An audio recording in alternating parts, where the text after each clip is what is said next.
हूँ कि आप लोग जहाँ होंगे स्वस्थ ही होंगे। तो जैसा कि आज हम लोग इंग्लिश ग्रामर का एकदम बेसिक से इंग्लिश ग्रामर पढ़ने वाले हैं, तो जो हमारे चैनल पर नए होंगे वो हमारे चैनल को लाइक, सब्सक्राइब और ज़्यादा से ज़्यादा लोगों को शेयर कर देंगे और इस वीडियो पर अंत तक बने रहेंगे। जैसे बोला जाता है, अच्छे लोग, क्या बेटा? अच्छे लोग और अच्छी किताबें जल्दी समझ नहीं आती हैं, उन्हें पढ़ना पड़ता है। क्या बोला जाता बेटा? अच्छे लोग और अच्छी किताबें जल्दी समझ नहीं आती हैं, उन्हें पढ़ना पड़ता है। जैसे जिस प्रकार अच्छे लोग जो रहते हैं उनको समझना पड़ता है, ठीक उसी प्रकार अच्छी जो किताबें रहती हैं उन्हें पढ़ना पड़ता है और पढ़ने के बाद ही हमें समझ में आता है। तो यही बोला गया है, अच्छे लोग, अच्छी किताबें जो हमें समझ में नहीं आती हैं, जल्दी समझ नहीं आती हैं, उन्हें पढ़ना पड़ता है। तो इसी के साथ में हम अपने सेशन की शुरुआत करते हैं और जो हमारे चैनल पर नए होंगे वो मेरे चैनल को लाइक, सब्सक्राइब और ज़्यादा से ज़्यादा लोगों को शेयर कर देंगे। तो जैसा कि बेटा हम पढ़ रहे हैं इंग्लिश ग्रामर। क्या पढ़ रहे हैं बेटा? English grammar. बहुत सारे बच्चों को तो इंग्लिश की स्पेलिंग तक नहीं पता रहती है। बहुत बच्चों को अगर पूछ लिया जाए तो ग्रामर तक की स्पेलिंग नहीं पता रहती। तो मैं आज बताने वाला हूँ एकदम बेसिकली तरीके से मैं लेकर आया हूँ अपने इस पार्ट को। तो आप लोग ध्यान से इसको पढ़िएगा। तो जैसा कि हम बताने वाले हैं, इंग्लिश की स्पेलिंग होती है बेटा ENGLISH इंग्लिश, और ग्रामर की वहीं अगर हम बात करेंगे तो GRAMMAR ग्रामर। ठीक है, अब हम बात करते हैं, आगे हम बात कर लेते हैं बेटा ग्रामर। अगर आपको डिफाइन करने के लिए आ जाए what is grammar, grammar actually में है क्या, ग्रामर है क्या, तो उसकी अगर हम बात करेंगे, ग्रामर की अगर हम बात करेंगे तो ग्रामर इज एन आर्ट। क्या है बेटा? Grammar is an art which teach us how to read, which teaches us how to read, write or speak correctly any language। ध्यान देना बेटा, क्या है बेटा? ग्रामर। What is grammar? अगर आपको क्वेश्चन दे दिएगा व्हाट इज ग्रामर, हम ग्रामर की बुक पढ़ते हैं तो ग्रामर पढ़ते हैं तो सबसे पहले हमें ग्रामर के बारे में नॉलेज होना चाहिए ना बेटा। तो सबसे पहले हम ध्यान देंगे ग्रामर है क्या, उसके बारे में अगर हम बात करेंगे तो grammar is an art, grammar is an art which teach us how to read, speak, how to read, speak and write correctly any language. मतलब क्या है, आगे हम बात करते हैं grammar. Grammar is an art, grammar एक कला है जो टीच पढ़ाता है या सिखाता है अस हमें, हाउ टू रीड कैसे पढ़ा जाता है, राइट लिखा जाता है और स्पीक बोला जाता है, करेक्टली मतलब शुद्ध रूप से, एनी लैंग्वेज मतलब कोई भी भाषा, मतलब कोई भी भाषा हम शुद्ध रूप से किस प्रकार पढ़ सकते हैं, लिख सकते हैं, बोल सकते हैं, इसी को ही ग्रामर कहते हैं। हिंदी की अगर बात करें तो देख लेते हैं, व्याकरण वह कला है जो हमें किसी भाषा को सही ढंग से पढ़ना, लिखना, बोलना सिखाती है। आगे हम बढ़ते हैं बेटा, लेटर की बात कर लेते हैं। किसकी बात कर लेते हैं बेटा? लेटर की बात कर लेते हैं। तो लेटर की अगर हम बात करेंगे तो अगर आपको आ गया वो लेटर, अक्षर किसे कहते हैं, अक्षर किसे कहते हैं, तो व्हाट इज लेटर? तो is the smallest unit with the help of which we write an English word known as letter. आगे हम बढ़ते हैं और अगर बात करते हैं किसकी बेटा? वर्ड की बात करते हैं। किसकी बेटा? वर्ड की बात करते हैं। तो अगर आपको आ जाए व्हाट इज वर्ड, वर्ड क्या होते हैं, क्योंकि हम जानते हैं जो लेटर होते हैं दो या दो से अधिक, जो अक्षर होते हैं दो या दो से अधिक जब आपस में मिल जाते हैं तो ये एक अपना अर्थ, पूर्ण अर्थ देते हैं, प्रकट करते हैं और यही क्या बना लेते हैं, एक वर्ड बना लेते हैं। जैसे हम बात कर रहे हैं यहीं पे यहाँ पर हम ऊपर देख ले, जैसे बी ओ वाई, 3 लेटर हुए। 3 लेटर जब आपस में मिल जाएंगे तो ये क्या बना लेंगे बेटा, बॉय। क्या बना लेंगे बेटा, बॉय। और जब बॉय बन जाएगा तो बॉय माने हम जानते हैं, बॉय माने होता है लड़का। तो आगे हम बढ़ते हैं और बेटा हम वर्ड की बात कर रहे हैं, तो वर्ड की बात अगर हम करेंगे तो एक ग्रुप ऑफ मीनिंगफुल, एक ग्रुप ऑफ मीनिंगफुल अल्फाबेट्स या लेटर इज कॉल्ड वर्ड। क्या बेटा, a group of meaningful, a group of meaningful alphabets या लेटर हम बोलेंगे इज कॉल्ड वर्ड।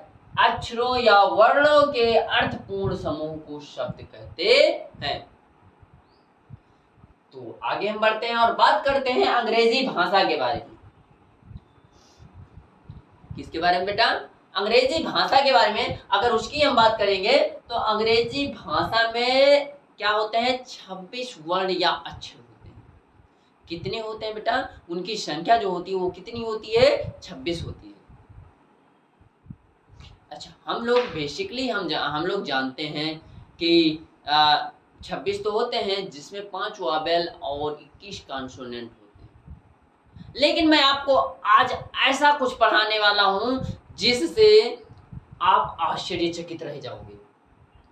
क्या है सर, आप बोलोगे क्या है सर, तो मैं वो बता रहा हूं आपको, वो है क्या, एक्चुअली में है क्या वो।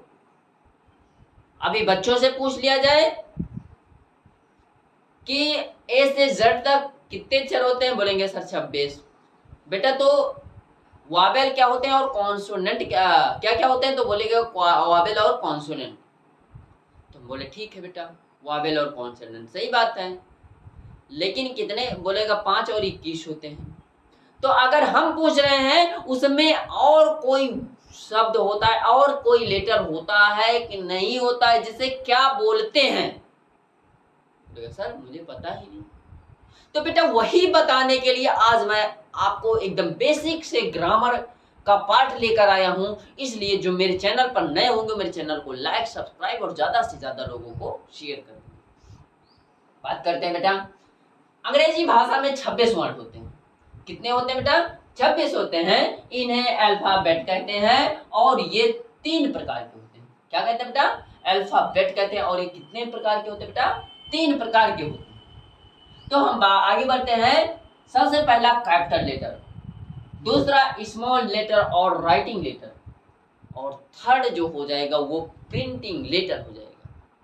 क्या हो जाएगा बेटा, प्रिंटिंग लेटर हो जाएगा। तो हम देखते हैं कैपिटल लेटर, स्मॉल लेटर तो हम यूज करते हैं। एक होता है प्रिंटिंग लेटर, जो कापियों किताबों की छपाई होती है उसमें, वो होता है आपका प्रिंटिंग लेटर होता है। तो बेटा आगे हम बढ़ते हैं और वर्णों की बात करते हैं, अर्थात लेटर की बात करते हैं। तो लेटर को 3 भागों में बांटा गया है। कितने भागों में बांटा गया बेटा, 3 भागों में बांटा गया है। और वो है क्या क्या, पहला होता है आपका वावेल हो जाता है, जिसे हम स्वर कहते हैं। दूसरा आपका हो जाता है सेमी वावेल। क्या हो जाता है बेटा, सेमी वावेल हो जाता है। और तीसरा आपका हो जाता है कॉन्सोनेंट। वावेल का मतलब होता है स्वर, सेमी वावेल का मतलब हो जाता है अर्ध स्वर, एंड कॉन्सोनेंट का मतलब हो जाता है व्यंजन। बहुत बच्चों के पास, हमारे पास बहुत बच्चों की समस्याएं आई कि बच्चों को स्पेलिंग तक नहीं समझ में आता, उनको स्पेलिंग तक नहीं याद है कि वावेल की स्पेलिंग, ये सब स्पेलिंग कैसे हो, क्या होनी चाहिए। तो हम बता रहे हैं आपको, वावेल की spelling VOWEL, VOWEL, Wavell. Wavell माने होता है स्वर आपका। ऐसे ही हमारी सेमी, VOWEL, सेमी वावेल्स माने हो जाता है अर्ध स्वर। एंड कॉन्सोनेंट की बात करेंगे तो CONSONANTS, कॉन्सोनेंट माने हो जाता है व्यंजन आपका। आगे बढ़ते हैं बेटा और वावेल की बात करते हैं। तो वावेल जो होते हैं हमारे, वो क्या हो जाते हैं बेटा, A E I O U। A E I O U जो होते हैं वो हमारे क्या हो जाते हैं बेटा, वावेल हो जाते हैं। और हम आगे बढ़ते हैं तो हम बात करते हैं सेमी वावेल की बात करते हैं। तो सेमी वावेल जो होते हैं वो डब्ल्यू और वाई हो जाते हैं। क्या हो जाते हैं बेटा, डब्ल्यू और वाई हो जाते हैं। और अगर हम बात करते हैं तो कॉन्सोनेंटों की जो संख्या होती है बेटा वो कितनी होती है, 21 होती है। लेकिन उसमें अगर हम बात करेंगे तो 2 सेमी वावेल होते हैं। एक्चुअली में सेमी वावेल होते क्या है, सेमी वावेल ये होते हैं जो कभी कभी वावेल का कार्य करते हैं।